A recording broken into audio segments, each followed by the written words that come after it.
carefully. Do you feel like you're losing control of your finances? If you owe over $10,000 in back taxes or have unfiled tax returns, we can help you take back control. The IRS is the largest and most aggressive collection agency in the world, and they can seize your bank accounts, garnish your paycheck, close your business, and file criminal charges. Take control of your tax problem now by calling the experts at U.S. Tax Shield and take advantage of the Fresh Start program and new laws that may allow us to negotiate a settlement for the lowest amount possible. Our team of tax attorneys and enrolled agents can stop collections and get you protected so you can take control of your financial future. U.S. Tax Shield offers a price protection guaranteed quote to get you protected today. U.S. Tax Shield is A+ rated with the Better Business Bureau, so call now. 800-785-9132. That's 800-785-9132. U.S. Tax Shield. 800-785-9132. Listen. You can't handle the truth. It's about to go off. Live from the WNSR Strike and Spare studios. Just a bit outside. It's the McFarland Show with Darren McFarland and Fox 17's Justin McFarland. Show me the money! Call now at 615-844-5600. Oh, righty then. Now, the McFarland Show with Darren and Justin.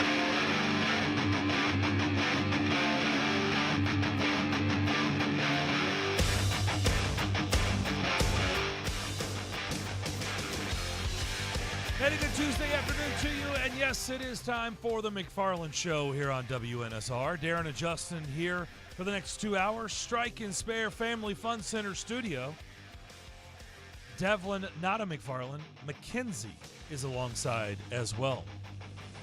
Bill Keene will join us in about 15 minutes. We'll talk all things college football. Boy, there's things always going on when it comes to college football. Emma Lincoln will join us to begin the second hour. Predators back from a long break tonight, hosting the Vegas Golden Knights at Bridgestone Arena. I'll actually be in attendance tonight. Looking forward to that. We'll see how this team responds to finishing up that break where they've been gone for a week and a half on a heater. 3 really good wins against 3 playoff teams.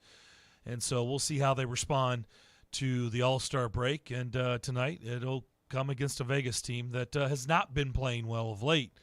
They've been leaking oil a little bit. So we'll see if the Predators can take advantage of that this evening. Justin, there is news on the Titans front. We appreciate this literally right before the open and right before the show. But you probably have not heard. Absolutely. Yeah, I would say 98% of our audience is unaware of where we're going with this. But Mike Vrabel has made an announcement on his coaching staff. Yes, he has. They have found themselves an offensive coordinator. Yes, they did. For the 98% who have no idea who it could be right now, blurt out who you think it is. Just say it out loud. What do you think?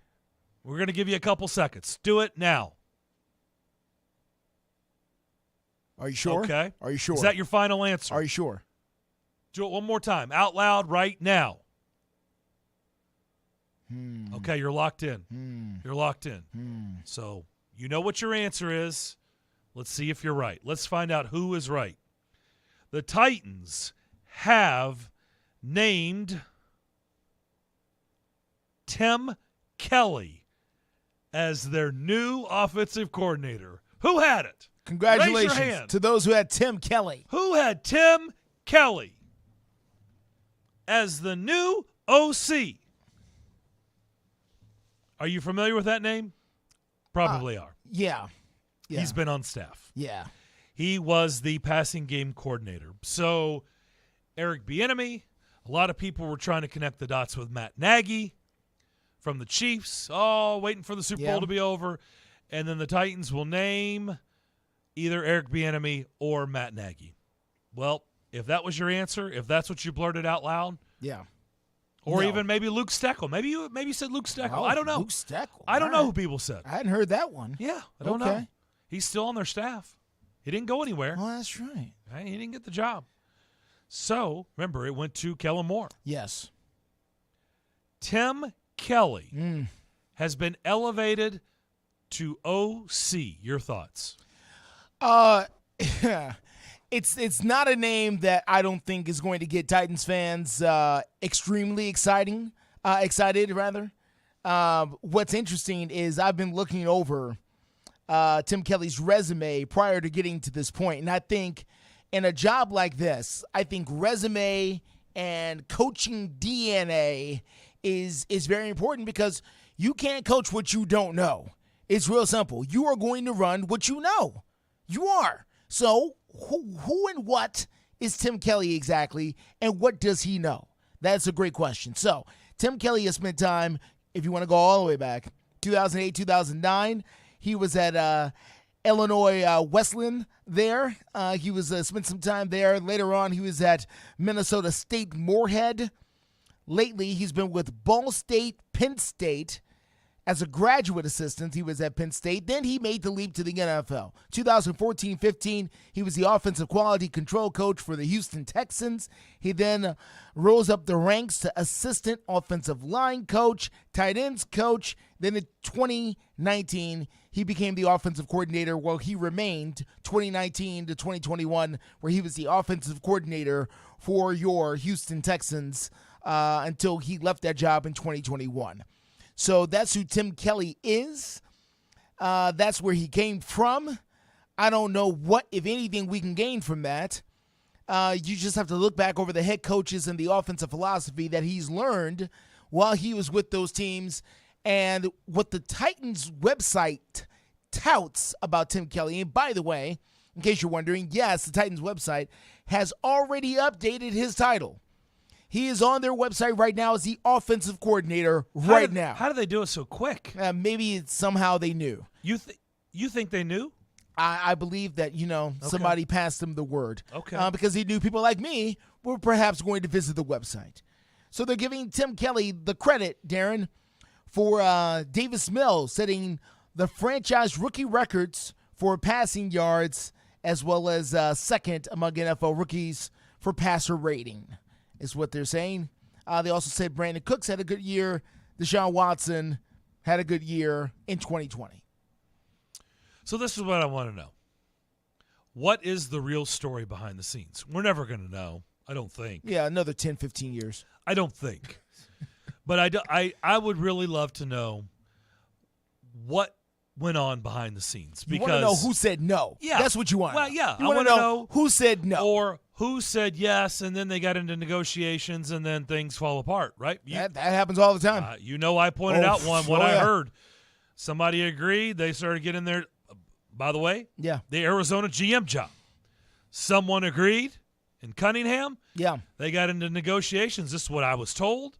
And it's been widely reported now. Good for Monty Austin for it, right? Yeah. He got the job from the in. Titans, so good for him. But I don't believe he was their first choice, at least not from what I was being told. It doesn't matter what choice you were, but I'm just saying those things do happen. Oh, yeah. I just want to know, what is the story? Yeah. Was it Matt Nagy? And then his representation started talking with the Titans, and they started going back and forth, and the next thing you know, things break down, things fall apart. Yeah. I don't know. Did Matt Nagy and Eric Bieniemy say, thanks, but no thanks? I don't know. Don't know. I don't know. It does. Why would Matt Nagy, who is the quarterback's coach, and I get it, you're quarterbacking Patrick Mahomes. That usually is job security. I get that. But Matt Nagy has been a head coach in the league. He has. Matt Nagy is more than capable of also being an offensive coordinator. Sure. Why would he want to be stuck behind Andy Reid and Eric Bieniemy as the third guy in Kansas City if someone is offering him an OC position? That's what I would love to know. Why? You don't. Of course, you understand the reason behind that, right? No. You're. That's not a rhetorical question. No. You're no. literally looking for an answer to Yeah, that? I am. Okay. Well, the answer to that is fairly, to me, it's pretty obvious. Okay. Either you believe Eric Bieniemy is going to go elsewhere, and then you're going to be elevated to that position, or you believe that the jobs out there are no good, and you'd rather stay in Kansas City for another year. What is probably going to be another successful year with Patrick Mahomes, you would assume, and then take your chances with a better opportunity next year. Because either you could be elevated to an OC, or perhaps in this NFL, back to a head coach. Because somebody will look at your head coaching record, which I believe was above 500 with the Bears, I think. Wasn't bad. Okay. He took him to the playoffs. Somebody may be looking. Wasn't he the coach, Cody Parkey, Dink. Yeah, the double doink. The doink. The double doink. I said dink. Yeah. What about the doink? Double doink. Both. Dink and doink. He was the coach, He right? was the They coach. should have won. A lot of people are looking at that and saying, you know what? This guy is good. And he's been working behind Patrick Mahomes. And that was with Mitch Trubisky. Yes. So we're going to bring him here. You get double points for that. And we're going to give him Justin Herbert. Yeah. And now we're going to give him Justin Herbert. He's going to be the guy. We're going to go that route. Or we're going to give him our new young hotshot quarterback. Maybe Tua needs page 2. Let's bring in Matt Nagy, see what he thinks. That's why you stay in Kansas City. Because if you come down here and you got questions at quarterback, and if it's a disaster, guess who's fronting the disaster? You are. Now I'm good. You got to be real confident about what you're moving into. So that's why he was staying in Kansas City. It's safer. Long term, it's safer. There is no such thing as safe being an NFL coach. I mean, if we're just being honest, if you right? got Patrick Mahomes as your quarterback, that's fairly safe. I will grant you that is about as safe as it gets. But as we know, there is no real safe spots in the NFL. No, there's constant fire, right? Oh yeah. But you're right. If you were having to pick the safest possible spot, it would be the quarterback's coach of the Kansas City Chiefs. Looks pretty so good. I'll grant you that. Looks pretty good. But also, these guys, look, who's kidding who? We know they had egos. We know what they believe in themselves. Sure. What quarterback's coach? Like you got in this to be safe. He's already been a head coach. Who wants to be an NFL coach to be safe? He's already been a head coach in a league that's the wild, wild west. He's decided, you know what? Next time I'm the head coach, we're going to do things differently. I'm going to go on my own terms because he's looking at the landscape. And listen, you know this. Teams are getting restless. You know who I've been listening to lately? The Buffalo Bills fans. You know what the Buffalo Bills fans are? They're pretty ticked off because Joe Burrow has at least been to the Super Bowl. Patrick Mahomes has won the Super Bowl. Now he's going back to another one here. You know what they've got? Nothing. There's now real pressure on Josh Allen. Yes. Real pressure. You know why? Not just on Josh Allen, though. You know what they feel like, though, Justin? I'll tell you. Yeah. I'll give you the perfect parallel. This market, whenever they went out, this market at that time, same thing a year ago. Yeah. Right? Because they lost a home game when they were the number 1 seed, and everybody thought this was their year. Yep. And they couldn't beat the Cincinnati Bengals, who they sacked 9 times. Yeah. This market, as you know, probably still hasn't recovered from that Still loss to the a Bengals. slight hangover there, yeah. Yeah. There's still a buzz. And clearly the team didn't either. So the Bills are in exactly the same spot in that market as we were a year ago. And right now, I guarantee you, it's gone from fun, we love you, Bills Mafia, let's break tables. Oh, we're the Bills fans. Oh, we're the best ever. We're the best ever. Josh Allen, Stephon Diggs. Woo, we're so good. Yep. So now they're going, I don't know. Yeah. Sean McDermott, he's the best. Now it's all of a sudden people ain't saying that no more. There's question marks. There's a lot of questions about Sean McDermott. Wait a minute. Are we that good? Yeah. Is Josh Allen, is he Patrick Mahomes good? Yep. Is he Joe Burrow good? Yep. That's what now is happening. Oh, yeah. That's what happens. Well, it was bound to happen. Because they, look, Cincinnati is really good. Cincinnati is deserving. Yeah, sure. But I said this that whole Monday show. There's no way you could have convinced me Buffalo was going to lose that game. And by the way, they didn't only lose. Oh, yeah. They were never going to win that game. They got beat. Yeah, They got beat solidly. They beat bad. They were never going to win that game. No. It wasn't like they gagged it away at the end after leading the whole game. No. They were playing catch up the whole game. They were never really in the game. They were never in control. No. Never. No. They were never even in the lead. No. Ever. Yeah.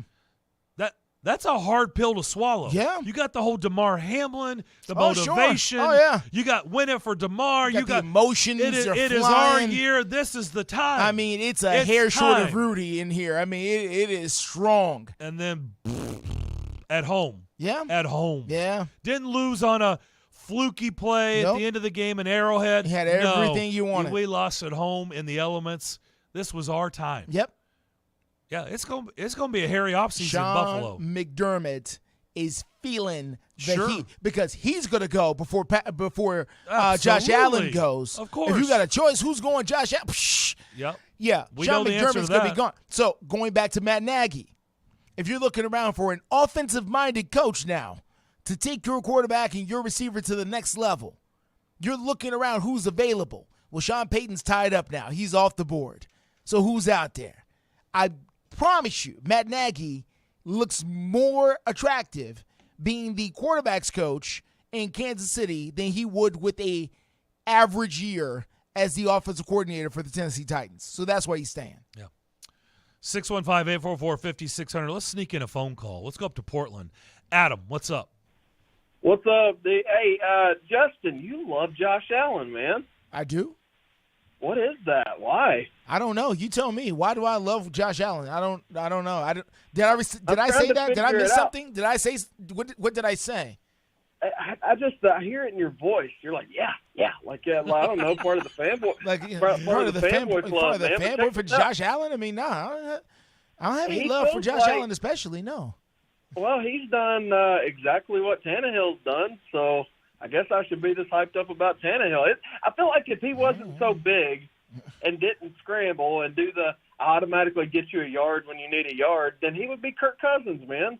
Ooh. Like Kirk Cousins could be in Buffalo and do the same damn thing as long as he, if he was a little bit bigger and could scramble, they would love him the same way. Like, I've seen so many wildly inconsistent issues, and that offense is like way too good to be. I don't know. I just think people love him too much. They're too behind him, and it's undeserved.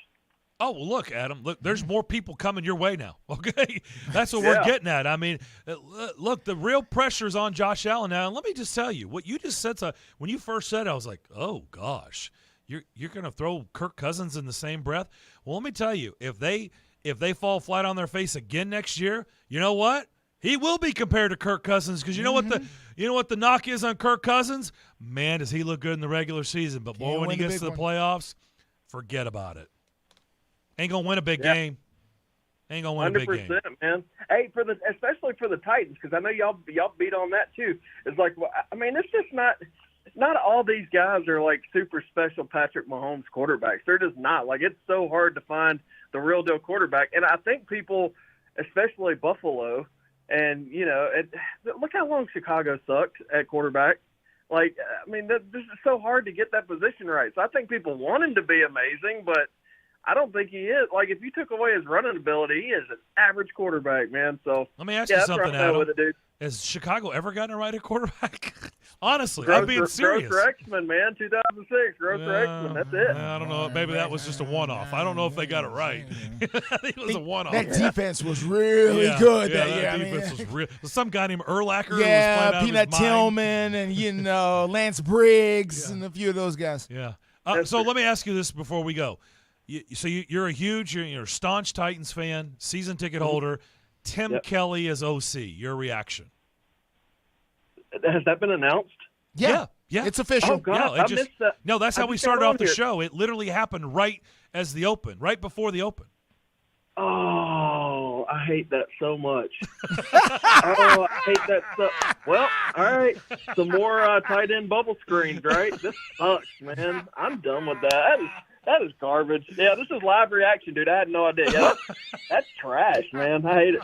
Why do you hate it so much? No, elaborate, because we got to go to break. We got to get to Bill, but I can't let you go, Adam. Why do you hate it so much, Adam? It's just like the McFarland brothers. Say somebody hated one of you. If y'all been working together forever, you're gonna act just like the other one. So it just sucks, man. Like, give me something new. That's stupid. I'm done with that. All right, guys, y'all have a good day. All right, you too. That was raw reaction. That was. Right there. It was so raw. I was concerned. I was like, okay, how raw is this about to get? Hold on. He's like, what? Are you serious? Yeah. Yeah, that's a real thing. Oh, sucks. That's no longer a rumor. That's real. It's on the website. I'm looking at it. By the way, what was the comparison to the McFarland brothers? Well, he's trying to say that the same way that, we spend a lot of time together and we may rub off on each other a little bit, okay. Thus would be the same with Todd Downing and Tim Kelly. That's what he's trying to say. I think it's more towards Vrabel than Todd Downing, don't you think? What you're talking about is big. Because they have the history in Houston. We have not talked about this, and we need to, but we need to, at some point, sit down and look at how much of this offense was Todd Downing And how much of this offense was Mike Vrabel and what he wanted to see? And that's a real hard question to look at, but I think it's worth exploring because I think, we're about to see a little bit more of it here. Because if you're bringing in Tim Kelly, unless Tim Kelly's got a stable full of ideas that he just wasn't allowed to unleash. He was just saving it for this job. He was just saving it. Then we kind of already know what this is. Yeah. All right, we'll come back. We'll switch gears. Bill Keane will join us. Lots of news in the college football world. There's always news in the college football world. We'll talk to him next on the McFarland Show. Clones, what do we want when we're craving protein or we need some more energy? Not bars, not sugary snacks, not energy drinks. What we want is beef, pure and simple. So where's the beef? It's in a package of Old Trapper beef jerky. Old Trapper is not your father's jerky. It's not shriveled, dry, and tasteless. Old Trapper beef jerky is made from lean strips of steak and quality spices that are smoked over a real wood fire. So it's tender and it's tasty. It's not tough. And why is it so good? Because Old Trapper is a 50-year-old family business known for their relentless commitment to quality. They take smoked beef extremely seriously, and you can taste it in every single bite. Old Trapper is packed with protein. It comes in 4 great flavors to satisfy all your cravings. Quality smoked meat at its finest that goes with you wherever you go, to the game, to the gym, to the beach. So look for Old Trapper in the Clearview bag. You can see the quality you're buying. Look for it in major retail stores near you. If you don't see it, clones, ask for it by name because no other jerky compares. Old Trapper, what's your beef? Realtors abide by a code of ethics. This is Article 9 in action. Beth, a first-time homebuyer, knew nothing about the home buying process, except that she wanted to buy a home. But her realtor had the expertise to make sure Beth understood every document, even giving her copies to review with her lawyer so Beth could close on her first home with confidence. Complicated things explained in simple terms. The difference between an agent and a realtor is real. Realtors are members of the National Association of Realtors. That's who we are. Bundling car and renter's insurance with Geico is so easy, your neighbors are probably already doing it. But who? Look for the signs. Chances are they live in a home and have a car. They use money and enjoy having more of it. They probably drink lots of lemonade. Lemonade. And they probably said something suspicious like, "I'm bundling with Geico," or "Stop spying on me with those binoculars." If so, you may want to ask them how easy it was to bundle with Geico. Bundling is easy with Geico. Just ask your neighbors. Howdy, folks. I'm back to remind you about the best steakhouse in Music City, Bob's Steak and Chop House. The only place in Middle Tennessee to get A5 Wagyu steaks cooked to perfection. And when that special day rolls around to treat that special someone, make your reservation now at Bob's Steak and Chop House. From petite fillets to massive tomahawk ribeyes. When somebody asks where's the beef, you tell them Bob's Steak and Chop House. Make your Valentine's Day reservations now and treat the best in your life with the best in Nashville. Bob's Steak and Chop House at the Omni Nashville Hotel. When was the last time you did something fun with family, friends, coworkers, and clients? What if I told you about a place under one roof that offers affordable entertainment for all ages? That's what you'll find at Strike and Spare Family Fun Centers in Donaldson, Hermitage, Tusculum, Hendersonville, and Murfreesboro with bowling, games, food, drink, and entertainment for all ages. Enjoy an enhanced experience in Hendersonville or Murfreesboro where they feature additional fun with bumper cars, laser tag, roller skating, and more. All locations are open 7 days a week, including holidays. Visit online at strikeandspare.com. Strike and Spare, where fun is bowling. It's a Bill Keane Show. If Nick coached another 7-8 years, I would not be shocked at all. I wouldn't be. Now, I'm not predicting it because I don't think you can predict that kind of thing. We don't know that. If he coached to 80, I would not be flabbergasted. Weekday mornings beginning at 6 on Sports Radio 560 on 95.9 FM.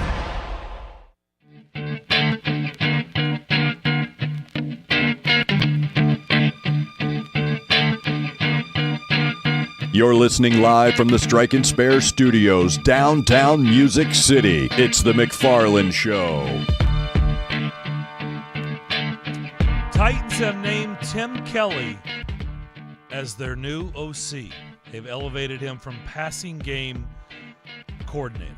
So we'll get back into that in just a bit. Also some staff changes or additions that they've actually made official. Worst kept secret ever, but guys like Chris Harris as the defensive pass game coordinator and cornerbacks coach. So all this stuff now becoming official. Back here on the McFarland Show, Darren and Justin here with you. Strike and Spare Family Fun Center studio. By the way, you can watch us on Facebook, YouTube, and Twitter every day as well. We try to clean up for you. Let's bring in Bill Keane. You can hear him on these airwaves starting at 6 o'clock every morning. He now joins us. Bill, how we doing? Hey, guys. What's up? Well, we're about to get into all things as college football turns, as we like to call it. Let's start with where I've been starting with you a lot. Let's start with the coordinator situation down in Tuscaloosa. So we've been talking about Tommy Rees as the OC. That's been made official. Overall, what do you make of that? Do you like that move? I think it's solid. I don't think you have a ticker tape parade over it, but it's solid. And I tell you what, he comes from a system. Now, they were at times bankrupt offensively because of the quarterback situation and the receiver situation, Notre Dame this last year. But he's pretty good. He's a very good play caller. He's young, so Nick can probably bully him a little bit. And he is a tough guy, coach. And Alabama's got to retain their lost physicality by their standards. And I think that marries up well. So I think it's solid. I think it's a solid hire. Kevin Steele, back for his third stint. He's no stranger to moving around. Kevin Steele, this one perplexes me a little bit. It kind of feels like, I don't know. I want to get your take on it, but it kind of feels like he's holding the place for somebody else that we've talked about with you. Does it feel the same to you? Might be. Now, Kevin is a Nick guy. Now, he's not dating way back a Nick guy, but he is officially a Nick guy. You know, Kevin was a walk-on at Tennessee in the 70s, and I first met him in 87. And so I've known him a long time. And I'll give you – here's the best thing about Kevin Steele. Last time he was an analyst there, when they hired Lane Kiffin, he would call and tell me funny stories. But Nick's got a very strict rule that assistants can't talk to the media, whether it's in front of him, live, or behind the scenes. Well, Kevin called me every day. So Kevin and I talked every day. He said the funniest thing he ever saw was the day Lane Kiffin came in and they introduced him at Alabama to the coaching room, and he said it was comical. But Kevin's solid. Kevin's one bad resume.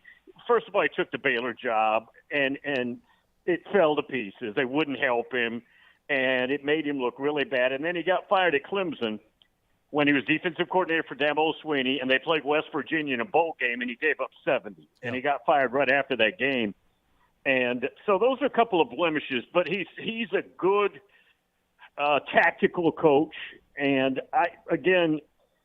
that side of the ball is also Nick's. So I think that will work well. Now, again, are these home run hires? And we couldn't have done any better. I don't think anybody could say that. But I think they're solid to decent hires.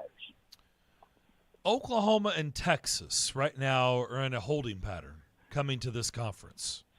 Yeah. What is the musical chairs going on behind the scenes, and do you think it's actually going to play out where they have to wait? Because this, by the way, is jacking up the Big 12 too. It's jacking up Georgia. We talked about this with you. I brought up their schedule next year. People don't realize, Oklahoma was on that schedule. So instead, they basically replace Oklahoma because the league said, we need you to take Oklahoma off because they may be coming sooner rather than later. Georgia obliges, and now they've got a cupcake instead of having Oklahoma, and they'll pay the price for that, and they'll get beat up for it when in actuality it's not really their fault. So let's just discuss, where is this going? Are they going to have to wait to the end, or do you think this is going to get fixed and they're going to be here sooner rather than later? How's this going to play out? SEC is playing this like they're not going to be here till 25, meaning their grant of rights agreement, which is your TV brand at your school that the league owns. If you leave early, they still own your rights. That's the whole reason why you can't leave early. It's a contractual thing that leagues put in place to keep teams from leaving. Because if you leave without your TV brand, you're leaving for nothing and you're not wanted. So they'd have to get out of that. And that's about $85 million a team. Now, Texas could do it. Oklahoma's got money too, but I don't think they stroke an $85 million check to get out early as comfortably as Texas does. Texas isn't going to leave them, even though they're obviously Red River rivalry enemies, but they're combined at the hip in this venture. So they're playing it, again, as if they're not going to be there for 2 more years, 23, 24, and then they'll be in 25 because grant of rights will have elapsed. Now, that doesn't mean that something couldn't happen behind the scenes. Maybe the SEC and the Big 12 is working with ESPN, and maybe there's something they could do financially there to make it worth it for the Big 12 and the SEC and those teams where it's not as painful to come out early. That's possible, but I would say it's more likely it's 25. Wow. All right, Justin, get the butter for the popcorn. Okay, let's do it. I can't wait to bring this one up. Come on with it. Look, I am a proponent. I'm pro Music City Bowl in this market. You know, Scott Ramsey and his crew do a fantastic job. I want it to be successful, but I did take a lot of liberties with the matchup this year, and especially Iowa, because I watched them painfully. Maybe it was for betting purposes, if I'm just going to be totally honest. They were a hard watch. It felt like 1954 college football, watching the Iowa Hawkeyes. If people don't know, the offensive coordinator for the Hawkeyes has a familiar last name to the head coach. Is this true, Bill? Brian Ferentz is the son of. Yeah. His offense sucked this year. They were one of the worst offenses. They set college football back about 5 decades. They have given him, in his contract, now a clause for points scored. Bill, what do you think about the amendments made to his contract where basically we need you to score more than 9 points a game, if you don't mind? They docked him $50K, so he now makes $850, and he's got to average 25 points a game. You know what's funny if you read it? It doesn't say that it has to be only offensive points. And remember, that defense is really good. It can score the football. So he can even get help from the defense and get credit for it. And they said they also have to at least win 7 games next year. Now, here's what's going on. Kirk Ferentz's dad is not going to fire him. That's his boy. It's just not happening. So Gary Barta, who is the AD there, put a contract together that kind of encircles, baby boy there. And if he doesn't get to that mark, I'm pretty sure what they're saying is we're going to run him off. Now, that will be interesting. I mean, we're talking about a big-time stare down here between these people involved. You got to remember, Kirk Ferentz has been there since '99. He's probably made $75 million since he's been there. He's made a fortune, and he's done a pretty good job. Frankly, that's a tough gig. I mean, but you're right. The offense is clanking around badly, and now it's not like he's got a whole lot of personnel that scares you to work with either. But you know what? That's part of it. Getting kids who can play is part of it, and they're short in that category too. So I think it's 1 year to prove your point, is what we're being told. That includes the bowl game. But Bill, this is laughable to me. That 25 points in today's college football is still a joke. 20, you're asking a guy, like, we need you guys to score. And you're right. They didn't even say on the offensive side. They just said, you need to get to 25 points a game. Like that, if that's where your program is, then, man, you're going the wrong direction, in my opinion. I don't remember the number, but if you go to the NCAA stats and you look at points per game, Tennessee's number 1, by the way. But if you go down to whoever it is that scores 25 a game, it's like ranked out of the 131 D1 teams, 90th or something. Right. That's all they're asking. Right. I thought you were going to say 100, but, yeah, it's somewhere in that range, yeah. It may be. Yeah, it's somewhere in that area. Bill, I want to ask you about what you called the biggest experiment, I believe is what you said, in college football, or one of the biggest experiments in college football, and that's Deion Sanders landing at Colorado. They finished with, according to CBS here, the 21st ranked overall class and the number 5 ranked transfer class. what does that mean? Break through the language here. Does that mean they're just better? Or does that mean they're going to be really good? No, they're not going to be really good. They're 1-11, and I think in betting they're probably going to be a little bit overrated in the beginning. Now, I'm not saying he won't get them there. I'm just saying in the beginning they're going to be overrated. I would think. There's a whole lot of fixing to be done. You're not going to do it with the transfer class. As sexy as it is, you can't flip it that quick. And let's face it, the Pac-12's upticking. Last year was an uptick there. There's fewer free lunches than we've seen in the past.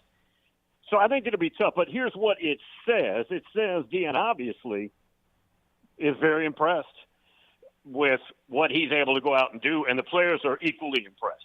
And players from all over the place. I don't care what region it is, down south or back out west or the Midwest. They are looking at Deion, and they're wanting to play for him. And I think if he can do that based on the resume he has so far, which really is decent, but it's not lengthy, and he hadn't had a chance to do it somewhere big, I think he's going to have a chance. If he just presents a decent model to recruits next year, I think next year is going to be even bigger. And maybe in year 3 to 4, you can see him flip that thing. Well, I'm of the personal opinion, Bill, that he's not going to be there 3 to 4 years myself. I think he'll move on shortly after his son moves on. That's my personal opinion now. But, we'll see how long he sticks and stays there in Boulder. Now, I wanted to ask you about a question that we asked to Butch Spearden, who was with us a couple of weeks ago. We asked Butch, just on the way out the door, about the SEC moving their corporate office here to Nashville. And Butch made it sure that Darren and I knew that their deal down there in Alabama is up in 2026. They're free and ready to go. He knew the lease date, I think. If we had asked him, I'm pretty sure he would have told us if it was the 1st or the 15th of the month that they could get out of there. Your thoughts on, Bill, possibly the Nashville luring in the SEC, not just for a bowl game, not just for a conference championship game, but living, breathing, and working alongside of us here in Middle Tennessee? Obviously, the SEC brand is not just a Southern brand. It hasn't been for a long time. So that thought is reasonable, but you have to remember, every league in America, for the most part, has one team, one school, one brand, which is dominant. In the Big 12, it's Texas. When they merged back in the day, not that long ago, actually, with the Big 8 and all of that, everything was about Texas making the rules. And that's why there's so much disdain. When Nebraska left, they left because they hate Texas. A couple of other things, but mainly because they hate Texas. A&M left because they hate Texas. And I'm not kidding. It's that personal. Well, it's not that bad here in the SEC because nobody's leaving, but Alabama runs the show. They've got a big voice, right? And Tuscaloosa, Birmingham, that would be a holdup. There's some politics there, guys, and I don't know if I believe – I'm open-minded to it. It'd be fantastic. This is where we all live, right? But I would be skeptical about it. Last thing on the way out, Bill, what'd you think of, and I don't know if you've seen this or not. I think this is pretty fresh news. What'd you make of Josh Heupel adding Robert Ayers to his staff as a defensive? I didn't see that. Where did he add him? He's going to be a defensive graduate assistant. I guess he's been coaching high school there in East Tennessee, there in the Knoxville area. I did not see that. Yeah, I did not see that. I mean, at that position, you're not prominent, but heck, I mean, that's a name everybody's going to recognize. 100%. For sure. And, was a pretty darn good pro. Oh yeah. No, good player there, and I tell you, a lot of momentum at this school. Baseball's about to start, and they're ranked number 2. Basketball team can't score really, but they're ranked high. And football program's on the way up, guys. Yep, Bill, appreciate it as always. Thanks. Yeah, man. Thanks, guys. Bill Keane, you can hear him tomorrow morning starting at 6 o'clock, 6 to 9 a.m. every weekday here on these airwaves, Nashville Sports Radio. We're open the rest of the hour. 615-844-5600 is how you can get in touch with us. More of the McFarland Show next.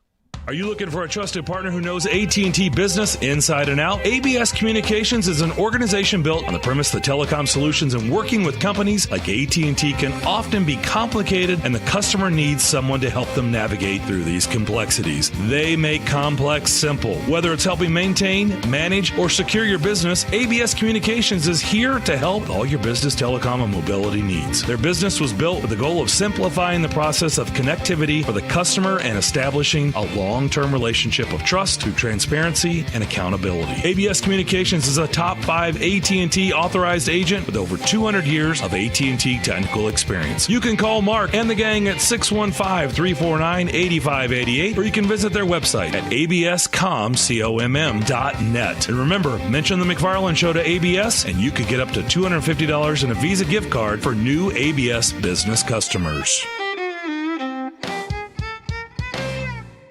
Bundling home and car insurance with Geico is so easy, your neighbors are probably already doing it. But who? They may drop little hints like, beautiful day out. Even more beautiful since we saved by bundling our home and car insurance with Geico. Or, yard work is hard. Much harder than bundling with Geico, which was easy. Or it may be even subtler, like, speaking of burgers, we bundled our home and car insurance with Geico and saved a bunch of money. Bundling is easy with Geico. Just ask your neighbors. In uncertain times, you can be certain of this. The Salvation Army is serving those most in need with help and hope. Thanks to your donations, the Salvation Army is helping those affected by COVID-19, those who've lost wages, who have no home to retreat to, who need food, help with utilities, and most of all, hope. To see how you can continue to make a difference, visit GiveWestwood.org. GiveWestwood.org. With 13 locations nationally, including Smyrna, Star Leasing Company is a semi-trailer one-stop shop and the perfect place to build a career as a semi-trailer mechanic. Seeking candidates with all levels of experience, Star Leasing Company has a semi-trailer technician trainee program with sign-on and quarterly bonuses and other opportunities such as $1,000 for having a yearly physical. Package also includes 401k with company match, health, dental, and vision insurance, competitive pay with weekly paychecks, and paid holidays and time off. Star Leasing Company, not your typical semi-trailer leasing company. It's starleasing.com to learn more. Five-state forecast. Your exclusive National Sports Radio, WNSR Sky Scan forecast. Today is going to be mostly cloudy with a high of 66. Mostly cloudy tonight, a stray shower late, low 50. Wednesday, clouds and a few showers, high 66. Scattered showers to start Thursday, then sunny. Utilizing the resources of the Weatherbug Network on National Sports Radio, I'm WNSR's meteorologist, Jim Rinaldi. Sports Radio, WNSR. This is the Greg Pogue and John Burton Show. The Grizzlies are a fun team. They're a really good team. They're playing extremely well. The Grizzlies have a reputation of getting under a lot of people's skin because they are a cocky, mouthy team. They're good. They back it up. But somebody's got to do it. Somebody's got to be the heel of the NBA, and probably they're the heel right now. And I think they enjoy that role. Greg Pogue and News Channel 5's John Burton, WNSR, Nashville Sports Radio.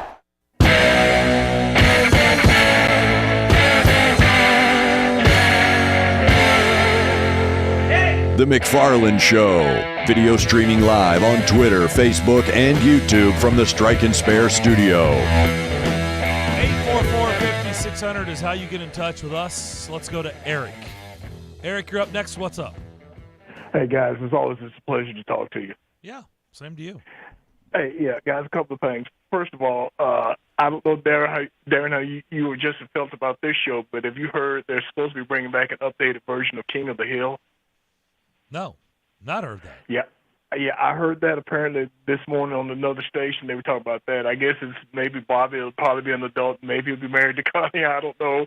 It'll be interesting to see if they have older versions of Hank and Bill and Boomhauer and Dale. I guess they'll still be standing there drinking beer, and also Min and Con and some of the other characters on the show. I remember it was hilarious. Although it's would be interesting to see if they get another voice to do the voice of Luann, because, of course, the person that did her voice has passed away. So, Well, I guess they'll have to figure that out, won't they? Yeah.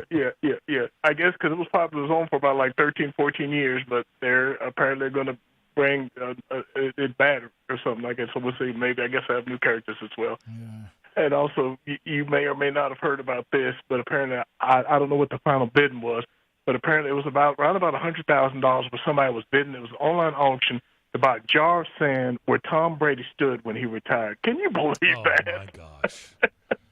I'm sorry, I could not believe that. But it's like somebody else said, a fool and his money soon parted. But who would just be insane to do that? Just to say, oh, I've got the jar of sand where Tom Brady stood when he tied his feet touched it. I said, are you kidding me? Mm-hmm. I mean, I'm struggling, every day to make it and stuff like that. Who has that type of disposable income? Or would they be willing to pay that much money to have something like that? Plenty of people. It's probably Mattress Mac. He seems to have a lot of extra money. Yeah. And I'm guessing the same people who, I guess, have, hair from Elvis Presley's hair or whatever that's still around or whatever. It's just so much insane people that people will buy. And, of course, speaking of Tom Brady, of course, now said I guess did an interview with Colin Cowherd. He's going to take a year off and probably come back and do the announce deal in 2024, guys. I'm hoping it'll be good. I don't know. Mike Francesca thinks he's going to be terrible. I'm not going to go that far.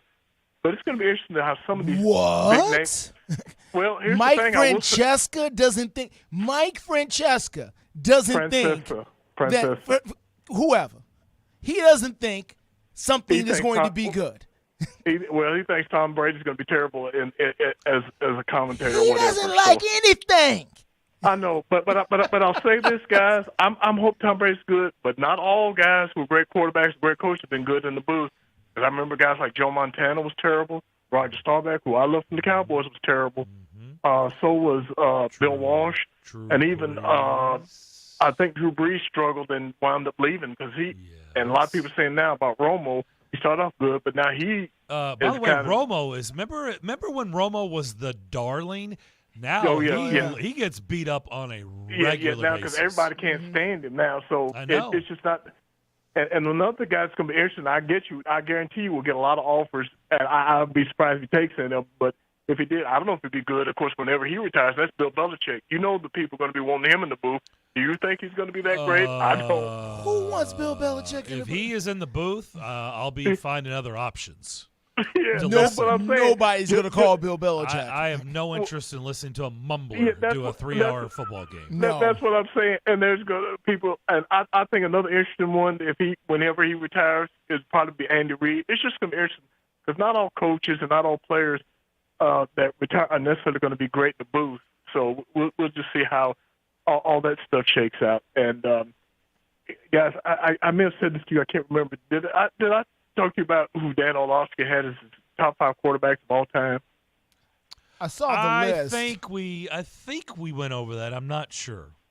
Yeah. It was interesting, but he, of course, named his guys, and he didn't have Joe Montana because he said that Joe Montana didn't have the numbers and that he felt like he was too young to remember him. And I said, Dan, you had Dan Marino and John Elway in your top 5, who both played against Joe Montana, who Joe Montana destroyed in Super Bowls with the 49ers. Joe Montana's got the numbers where it counts. Let me just tell you this, true. Eric. By the way, let me just a couple things. One, have you seen the new 30 for 30, The Bullies of Baltimore? No, I haven't seen it. Okay, you need to. By the way, Justin, I stayed up and I watched the whole thing last night. I couldn't sleep.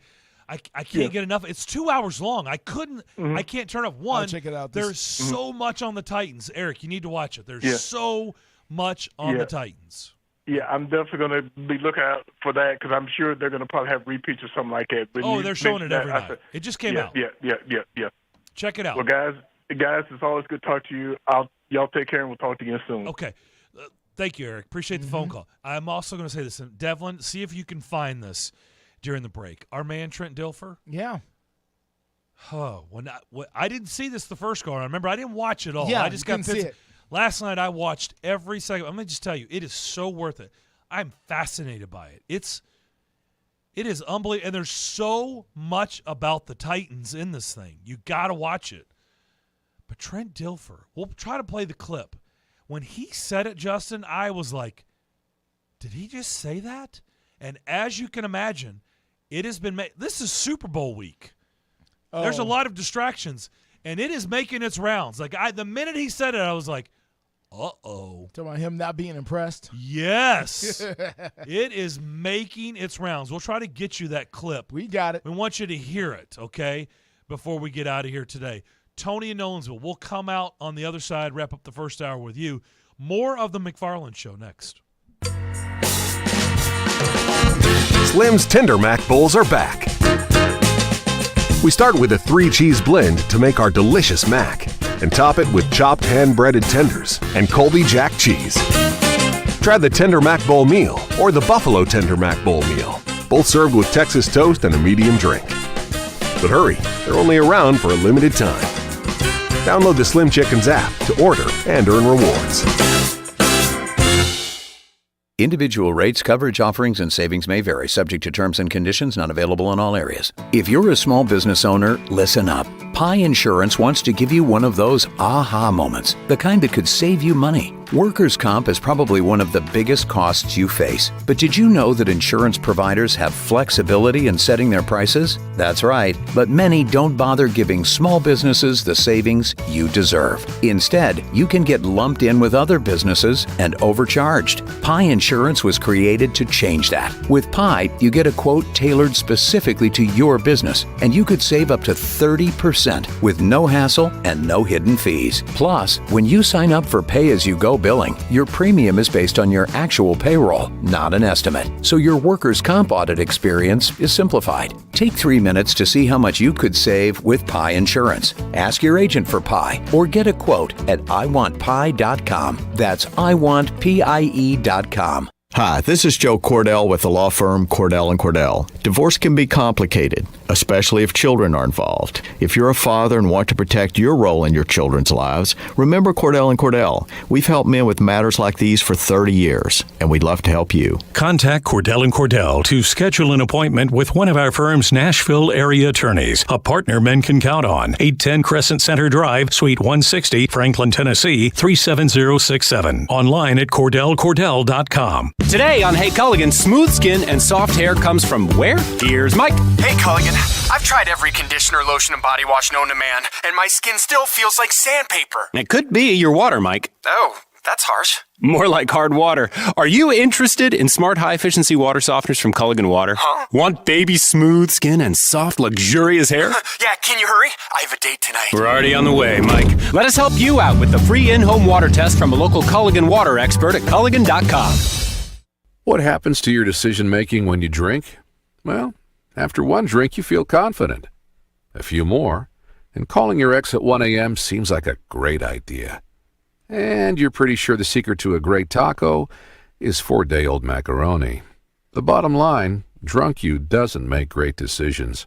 So you're risking a DUI or worse if you count on him to get you home.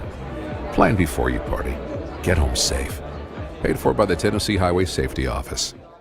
It's the McFarland Show with Darren McFarland and Fox 17's Justin McFarland. I just saw a picture of Jim McMahon. Jim McMahon is one of those guys that lived hard, okay? I know. Look, I know. I understand. There's some rough, humble miles on that body. Yeah. Some on the field, some off the field. Jim McMahon, high mileage. Oh, there's a high mileage. High mileage in that vehicle. It is not highway miles. The McFarland Show with Darren and Justin on Nashville Sports Radio WNSR.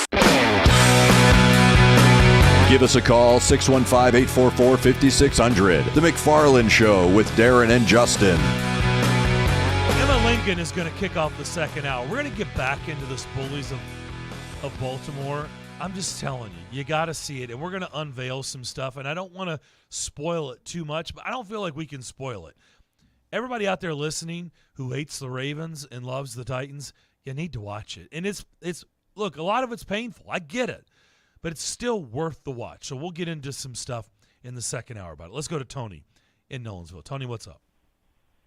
Well, guys, good afternoon, first of all. And I'm going to tell you what's the word on the street. He plays it off well, but the word on the street, it's Eric. Our guy, Eric, is who's bidded on that thing I'm saying. That's what I'm hearing. Okay. Eric brought it up. If Tom Brady played for the Cowboys, I would believe that, but I'm not sure he would do anything non-Cowboy related. I believe Eric's all over it. I believe he's done sent the bid in and he's locked it down. I believe it's Eric. He's our NFL guy, Eric. We'll send our McFarland Show investigative team out on the streets and see what we can dig up. We'll get on it. That's great. So we got another women's coach, Kim Kelly. Is that right, Kim? You talking about the Titans hire? Said the what? No. Lori Locust. Sarcastic. Oh, okay. Sarcastic. Sorry. You know what? Hiring with him. I'm sorry, guys. It's going to be same old, same old. Derrick Henry is going to be that guy that has fallen into the category of great Hall of Fame players to never play in a Super Bowl. That's where he's headed in his career. I'm going to say it. I'm going to stick to my guns on that. He's not going to play in a Super Bowl with the Titans. And if he don't get traded, go play with somebody else, he's going to be in that group. And I firmly believe that. Do y'all believe that? Well, today it's a whole lot easier to believe if you would have brought this up, 2 years ago. I mean, it's just or even a year ago. We know that we're do what? I said, or even a year ago. But sitting here today, yeah, I mean, you'd be hard pressed to get a lot of pushback on it. Unfortunately, that is true. One last thing, I know we're fixing to get out of here. Darren, question for you, because you're around a lot of the baseball stuff and maybe the Vanderbilt, some of the Vanderbilt stuff a little bit more than Justin and myself and all. Yeah, sure. Who I noticed the other day in the paper, and Justin, you can chime in on this. Of course. Please do. In the preseason, there's 5 or 6 baseball outlets, and only one has made Enrique Bradfield a first-team All-American. It's crazy. What other outfielder out there that's got no pop in the bat, 43 for 43 stolen bases previous year, can go get it, bring the ball back in, and do what he can do for a team? There's none out there in college baseball. Well, unfortunately, he's like the running back in football. Mm-hmm. That position and stealing bases just doesn't get the same luster as it used to back in the day, and it's sad. By the way, if you listen to our interview with Tim Corbin, who did I ask him about? Him 100%, because I think he's dynamic and so much fun to watch. Station-to-station baseball. Yep. Who wants that? But they just don't get the street cred anymore, Tony. No. They just don't. Hey, we're up against it. Appreciate the phone calls always. Guys, take care. All right, thank you. Look, you're not going to get any pushback from us. We'll come back. Emma Lingen. We'll talk Preds. Begin the second hour. That's next. On air and online, Sports Radio WNSR, Brentwood, Nashville. From ABC News, I'm Michelle Franzen. Unity and economic recovery will be the focus of President Biden's State of the Union address tonight. ABC's Alexis Christoforous says he'll work to convince Americans his policies are working to fight inflation and add value to their everyday lives. There have been lots of impact. I think it's up for debate what kind of impact it's had. It probably is going to fall on what part of the aisle, what side of the aisle you fall on. But if you take a look at the numbers, a lot of the gains that he's made really are building on what his predecessor, Donald Trump, did. So he'll be touting the strength of the job market tonight for sure. U.S. spy planes were tracking the Chinese surveillance balloon last week. A senior U.S. official tells ABC News the U-2 plane captured, quote, best pictures of the undercarriage as we tracked the balloon across the country. GOP House Majority Leader Steve Scalise questioning military assertions that the balloon was prevented from transmitting information during its flight. It was still flying on its path, so it was getting some kind of data from somewhere to know where to go. Are you telling me it wasn't also sending information back during that path? It should have never been allowed to complete its mission. It should have never been allowed to start its mission. The death toll now topping 6,000 in Turkey and Syria following Monday's 7.8 magnitude earthquake.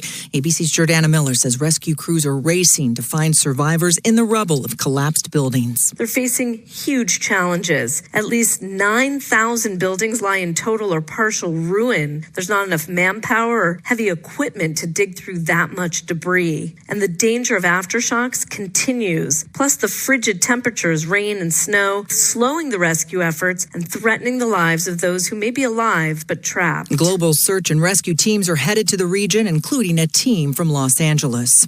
A single lottery winner for last night's Powerball jackpot worth $747 million. That winning ticket sold in Washington State. You're listening to ABC News. WNSR, Nashville Sports Radio. Hey, you know it's a leap year, right? No, the next leap year isn't until 2024. Nope, it's this year. I can prove it. Here, play this new instant game from the Tennessee Lottery.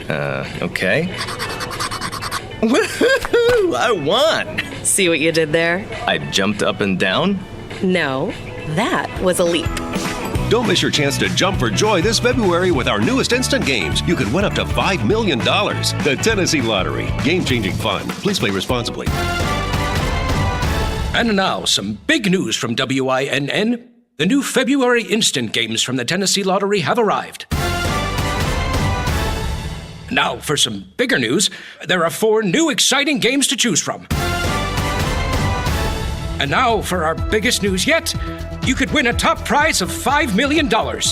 Make a break for fun today with February instant games, only from the Tennessee Lottery. Game-changing fun.